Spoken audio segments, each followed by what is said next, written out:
Hey everybody.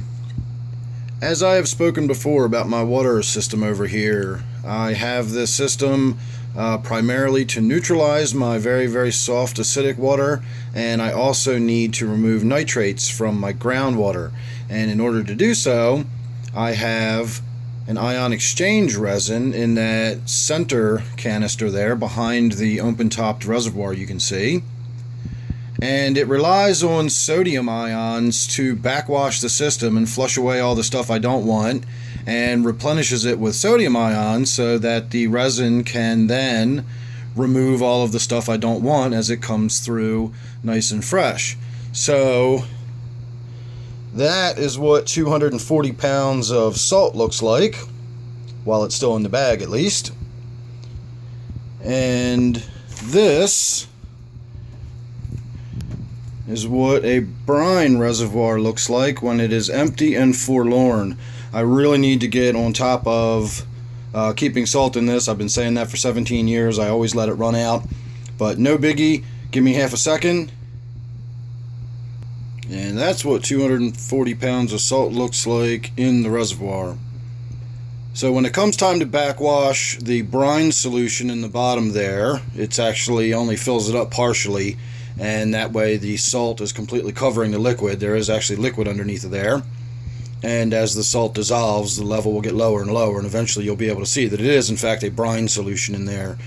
I go through 7 pounds of salt every backwash. 7 pounds worth of salt dissolves into the water to create brine, and then when it backwashes, it flushes it through this canister, which holds the ion exchange resin, and all of the tremendous amount of sodium ions that are in that brine solution knock loose all of the nitrates and all the calcium and magnesium and all the other things that ion exchange resin takes out of the water, and then it recharges the system and gets it ready to go for my next usage. So I never get any salty taste in my water or anything like that. It simply doesn't work that way.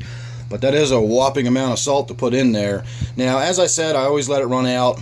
Fortunately, this system holds enough. My guys at Atlantic Blue over there took care of me when they put the resin in there. They put lots of it in there for me because they know how much water I go through with my fish hobby.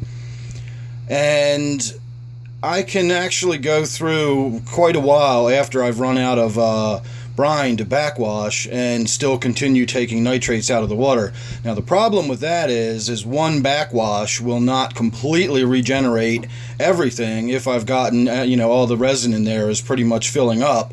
So what I'll do is I'll give this 4 hours to sit. That gives all the chemical reactions time to take place, so we're genuinely dealing with brine solution. And then I will just go ahead, and there's a dial right there. I can just hit instant backwash, and it'll do a forced backwash without changing my cycle. So if it's due to do another backwash later tonight or tomorrow or whenever, it'll still do that. But I'll be able to do one right now or in a few hours, and then that'll get the whole system sort of primed up and ready. And then the next backwash should charge it back up to full. So this is proof that it is still working. This is my nitrate test kit from API. This is what's coming out of my tap right now. No nitrates at all, or maybe just a couple. Might be a little bit orange there, maybe 5. That's what's coming out of my ground right now. And you know this was coming out of my ground. I let the water run for a few minutes, and this vial was actually so cold after I put the water in it that it developed condensate on the surface, or sweat beads. That's how cold the water was coming directly out of the ground. So this is how much nitrates are in my groundwater, and that is what's coming out of my tap without me having backwashed properly in maybe 2 weeks. So I've got plenty of this. This is the resin that they've put in my canister, and that may look pretty familiar to some of you, and that is because it looks exactly like this. It smells like it, it feels like it, and again, if you've got any experience with this product, you'll know exactly what I'm talking about when I'm talking about the look and the smell and the feel. It's got this very strange sort of slippery feel to it, and it's got a very odd chemical scent to it. So, not sure what the difference is between one and the other. I know Purigen claims that they do not use sodium, you use bleach to backwash and regenerate it. And before I go any further, let me say I have zero experience with chemistry. So if anybody knows what I'm talking about, please explain it to me. But I'm really curious as to what the difference between being regenerated using bleach versus sodium. This is sodium chloride, and it works using sodium ions. Bleach is sodium hypochlorite. So we've definitely got sodium in there. We've definitely got chlorine in there somewhere.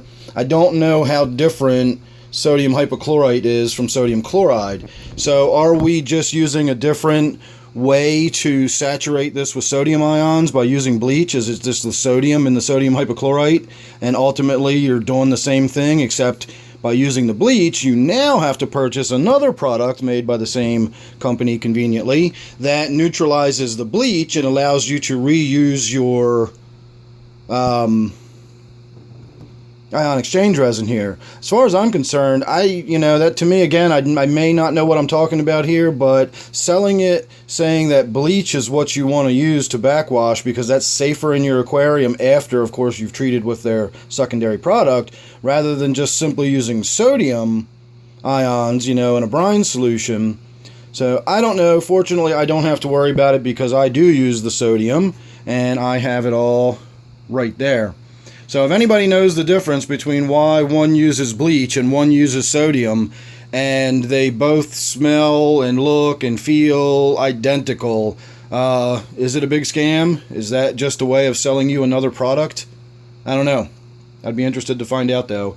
Anyway, thanks for watching. That was a lot more than I expected it to be. I really did just want to show you me pouring some salt in the reservoir over there, but it was a little more of a lesson in ion exchange resins and how my water system works than I expected it to be. So make sure you're subscribed. You never know what you're going to get when you're subscribed to my channel. Hopefully, I like to think it's always something good. It's always something different, that's for sure. So thanks again for watching this one. See you real soon in the next one.